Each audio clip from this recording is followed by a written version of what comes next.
ভয় খাই মই সেইদিনা এটা ভিডিঅ' দিছিলোঁ যে ভিডিঅ'টোত কৈছিলোঁ যে চবেই মাতটো আজিকালি একে ওলায় আচলতে মই এতিয়া বুজি পাইছোঁ মানে আমাৰ অসমীয়া কিছুমান গান মানে কিছুমান বহুত হাই স্কেল হয় সেইকাৰণে মানে নিজে উলিয়াব নোৱাৰে চেপি গাবলগীয়া হয় এতিয়া মই আপোনালোকক উদাহৰণ মানে দিম দেই মানে মই গান ইমানেই ভাল পাওঁ মোৰ পাপা ইমানেই গান ভাল পায় নিজৰ ঘৰতে মানে সৰু সুৰা মানে এনেকৈ কৈ পেলাই ছেট আপ বহাই লৈছোঁ ইয়াত মিউজিক আৰু মানে এনেই আৰু নিজে গাবৰ কাৰণে এতিয়া মই আপোনালোকক গাই শুনাম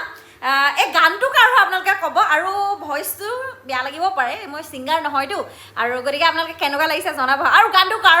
হয় গানটো আপোনালোকে জনাব মোৰ বহুত ভাল লগা এতিয়া গান গাব লৈছোঁ